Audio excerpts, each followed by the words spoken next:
Hola, me llamo Begoña Quiroz García y soy enfermera de Medicina Interna del Hospital Costa del Sol de Marbella. Voy a hablaros de la actualización e intervención educativa en pacientes con insuficiencia cardíaca.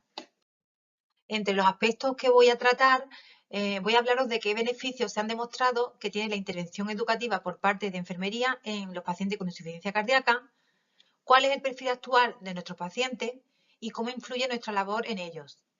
¿Qué puntos clave vamos a tratar en la educación? ¿Dónde, cómo y sobre qué vamos a educar? Los materiales educativos que utilizamos y la continuidad de cuidados, que también es continuidad en educación. ¿Qué beneficios se han demostrado que tiene la intervención educativa en nuestros pacientes? Pues se han demostrado que tiene beneficios en la mejora de la comprensión de la enfermedad, aumentando la adherencia en el tratamiento y reforzando su autocuidado, mejorando su calidad de vida a través de creación de hábitos saludables o mejorando los que tenía. Es una evidencia que se observa en las guías de práctica clínica demostrados a través de cuestionarios de calidad de vida. Disminuye el número de hospitalizaciones, visita a urgencia, ingresos y reingresos. Respecto a la mejoría de la calidad de vida, hay estudios publicados, por ejemplo, este de 2015, en el que se observa que tras una intervención educativa hay una mejora en la calidad de vida, ya que disminuye los días de hospitalización y esto conlleva una mayor rentabilidad económica. También hay una mayor adherencia al tratamiento farmacológico. Existen estudios publicados, por ejemplo, este también en 2015, en el que se observa que tras una intervención educativa, la adherencia al tratamiento es mayor a los 3 meses, a los 6 meses y al año. ¿Cuál es el perfil actual del paciente con insuficiencia cardíaca? Pues el perfil del paciente va a depender del tipo de insuficiencia cardíaca y de su etiología. Podemos clasificar la insuficiencia cardíaca en dos tipos: insuficiencia cardíaca sistólica e insuficiencia cardíaca diastólica. La insuficiencia cardíaca sistólica suele darse mayoritariamente en hombres con cardiopatía isquémica, fumadores y con una fracción de eyección menor al 50%. Y la insuficiencia cardíaca diastólica suele darse en mujeres con hipertensión arterial, obesidad, fibrilación auricular y una fracción de eyección mayor al 50%. ¿Qué variables pueden influir en el momento de la educación sanitaria? Pues la edad y la comorbilidad asociada. Estos datos son de un estudio realizado en nuestro hospital, un estudio basado en 250 pacientes. La edad promedio de ellos era de 79 años y el 78% eran hipertensos, el 50% diabéticos, 26% tenían EPOC y el 60% fibrilación auricular. Otras variables que nos pueden influir en el momento de realizar nuestra educación, pues son el nivel de dependencia. 1 de cada 4 pacientes ingresados tiene un Bartel inferior al 40. Eso significa que tienen un nivel grave de dependencia. Pacientes dependientes de edad media en torno a 79 años, con una mayor prevalencia de deterioro cognitivo y un mayor riesgo de caída durante la hospitalización. En este tipo de pacientes es muy importante la identificación del cuidador principal, ya que debemos de realizar nuestra labor educativa tanto sobre el paciente como sobre los cuidadores. Otra variable a tener en cuenta es el nivel de conocimientos en salud. El nivel de comprensión de cada paciente y cuidadores influye directamente en el pronóstico de la enfermedad. La alfabetización en salud es un concepto a tener muy en cuenta, ya que es el grado en el que las personas tienen capacidad de obtener, procesar y comprender información básica de salud y servicios sanitarios para tomar decisiones de salud apropiadas. Y no es sinónimo de alfabetización lectora. Un paciente nos puede leer perfectamente un informe de alta leyéndonos todo el tratamiento, pero a la hora de preguntarles cuántas pastillas se debe tomar en desayuno, en almuerzo, en la cena, el paciente no es capaz de identificarlo. Por eso es tan importante conocer el grado de alfabetización de la persona. La alfabetización en salud tiene impacto pronóstico demostrado, con una menor mortalidad y hospitalización en pacientes con mayor nivel de alfabetización. ¿Cómo afrontaremos la educación en pacientes con baja alfabetización? Pues primero reconociendo que la educación para la salud es importante y que puede comprometer el pronóstico de nuestro paciente.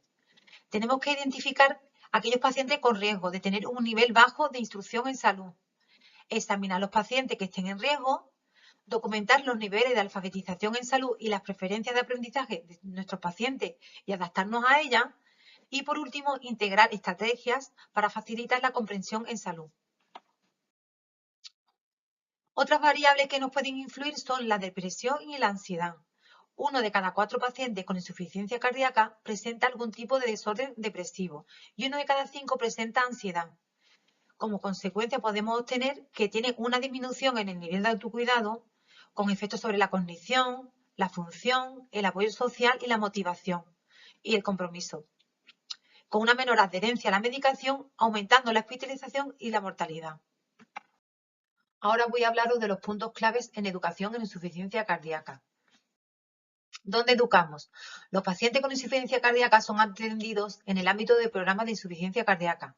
Pueden ser educados durante su hospitalización, durante la asistencia a consulta del hospital de día, en el centro de salud, tanto en consultas médicas como en consultas de enfermería, y en su domicilio durante las visitas por parte del médico o de su enfermedad responsable. ¿Cómo educamos? Uno de los aspectos más importantes es adaptar nuestra educación a cada paciente. Debemos de adaptarnos a su situación cognitiva. Hemos dicho anteriormente que 1 de cada 4 pacientes padece de un deterioro cognitivo. Este tipo de pacientes le debemos de dar mensajes cortos y comprensibles, fáciles. También a tener en cuenta el nivel de alfabetización en salud.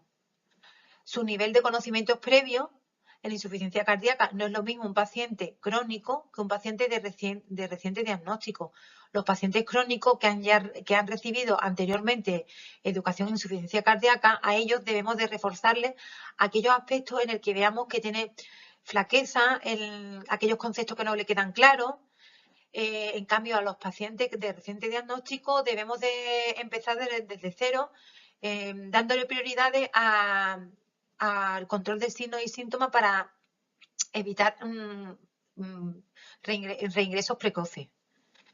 La situación clínica del paciente es también muy importante a tener en cuenta, porque en la fase aguda los pacientes no suelen estar receptivos a la hora de recibir información. El paciente en las unidades de hospitalización de día o en consulta es el momento favorable de recibir la educación sanitaria. Y también depende de la situación pronóstica del paciente. No es lo mismo un paciente con una situación pronóstica favorable que un paciente con una situación terminal. Sobre los pacientes terminales debemos de realizar una educación basada en el control de síntomas para que el paciente se encuentre lo más confortable posible.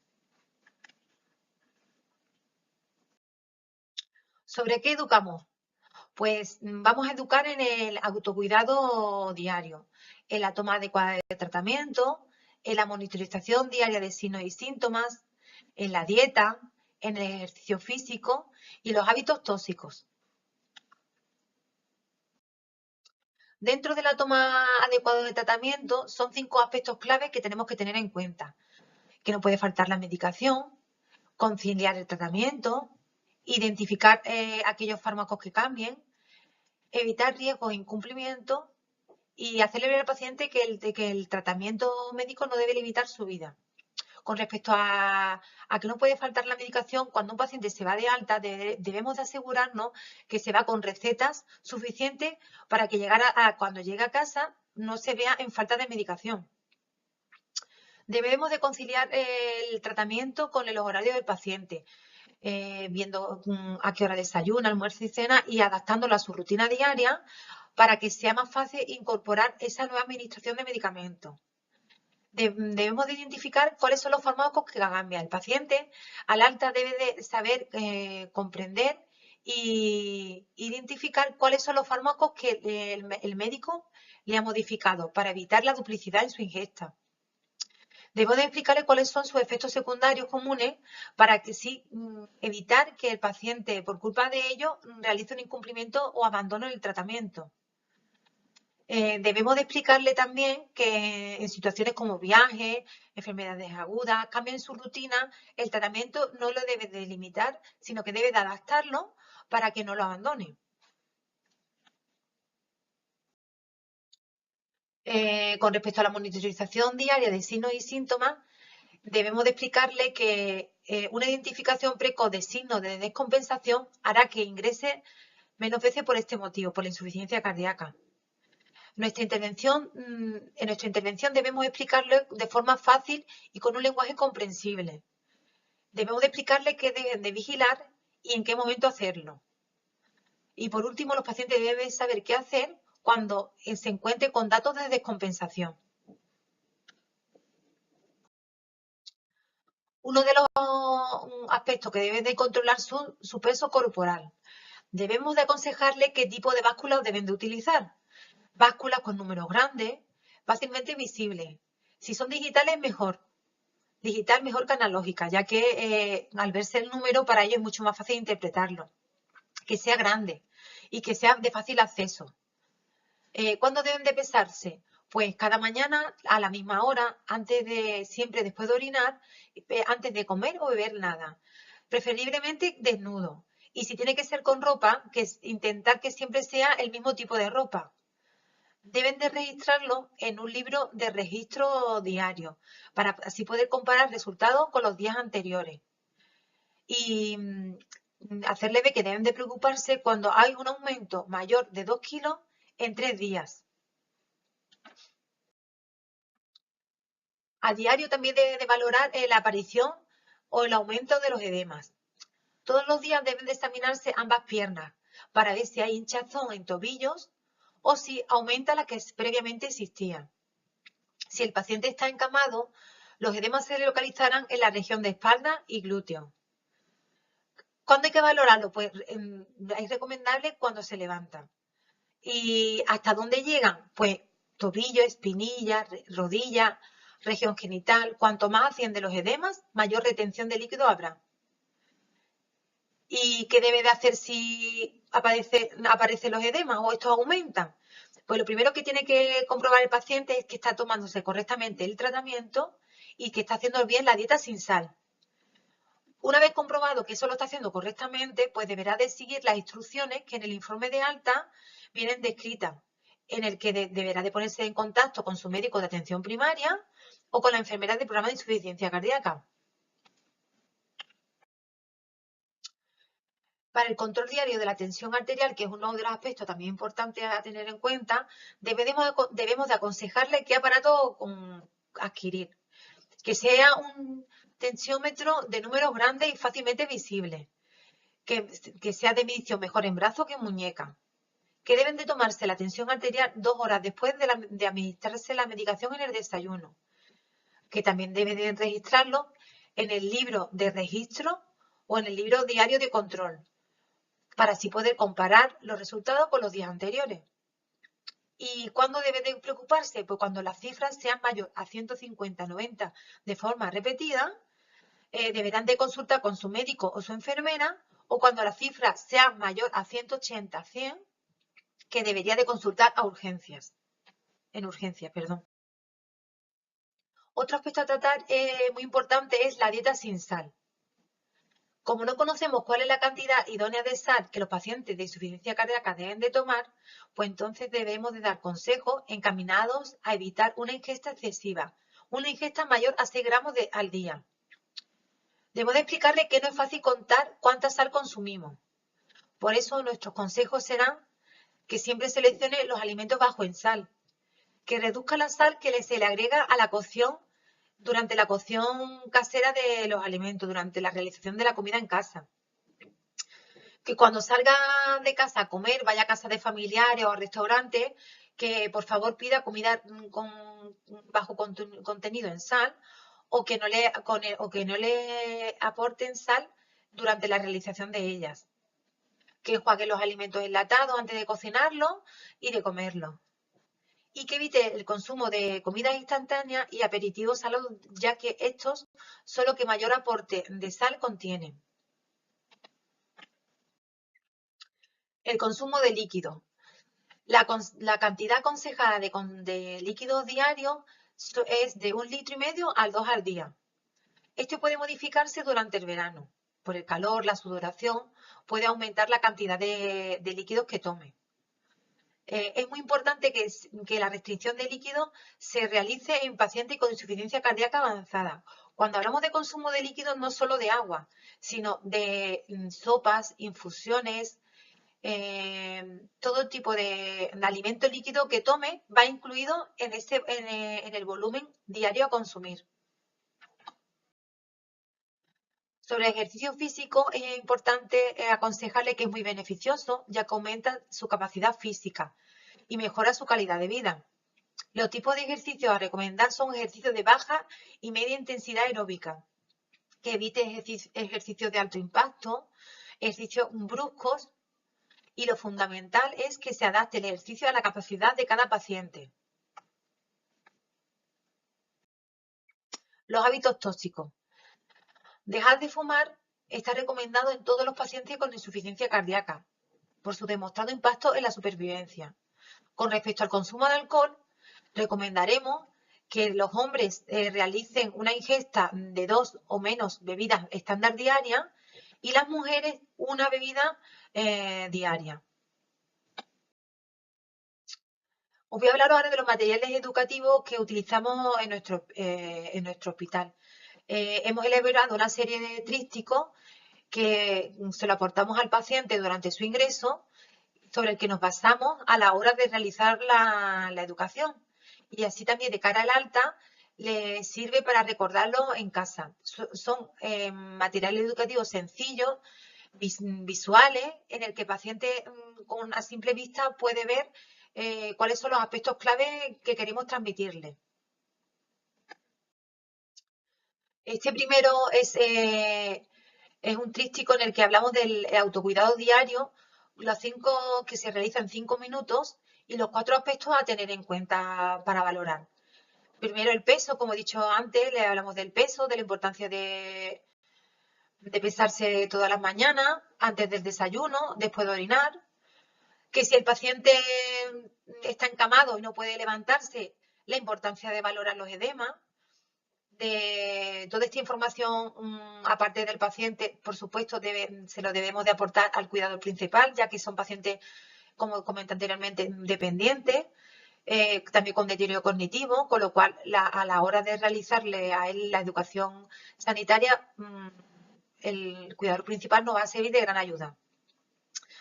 Pues eso, le hablamos de los edemas, de la importancia de valorarlo si está sentado en los tobillos y si está encamado a lo largo de toda la pierna, que suelen situarse en las zonas de declive, en el glúteo y pierna, además de tobillo. El control del pulso y el control de la tensión arterial. En este tríptico le explicamos de forma rápida cuáles son qué es lo que debe de hacer si algo va mal, si vemos signos de descompensación en la subida de peso, en la tensión arterial, en la frecuencia cardíaca, a la hora de valorar los edemas. ¿Cuáles son los signos de descompensación que debe de hacerle de que acuda a su médico lo antes posible y cuáles son los signos de descompensación que debe de hacer que acuda a urgencias lo antes posible? En este documento le informamos sobre los alimentos prohibidos por su alto contenido en sal. Es bastante visual y en él le hablamos de los embutidos y las conservas, de las aceitunas y los pepinillos, de las sopas, latas de sobre, los quesos, los alimentos precocinados, las patatas fritas, de estas de paquete que suelen tener bastante contenido en sal. Así de forma rápida y visual el paciente puede ver cuáles son los alimentos que deberían de evitar consumir.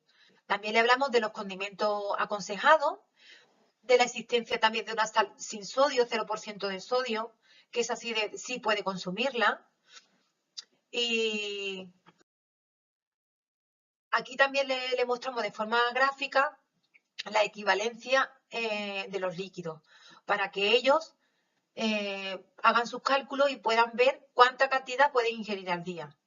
Lo mismo le aconsejamos beber entre 1,5 litros y 2 litros al día, pero ellos al ver aquí la correspondencia de un vaso de agua, de un café, de una sopa, hacen su equivalencia y ven que al día pueden consumir máximo de 6 a 8 raciones de este tipo. Por último, voy a hablaros de la transición de los cuidados en enfermería, del informe de continuidad de cuidado, que es muy importante de cara al paciente al alta, para que se refuerce por parte de la atención primaria aquellos conceptos que al paciente no le ha quedado claro y que deben de volver a retomarlos. En el informe de continuidad al alta, nosotros le incluimos un resumen de lo explicado allí durante el ingreso.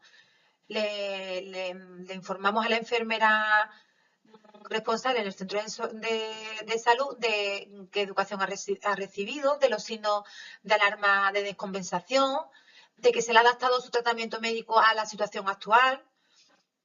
Le indicamos que continúe educándole sobre la dieta basal, la restricción de líquidos, que promueva la vacunación sobre la gripe y el neumococo. En caso de los signos de descompensación, qué es lo que debe de hacer. Y también le indicamos los aspectos a reforzar en función de cada paciente, adaptándolo a la situación de cada paciente. Bueno, pues bueno, esto es todo. Muchísimas gracias por vuestra atención y un saludo. Muchas gracias.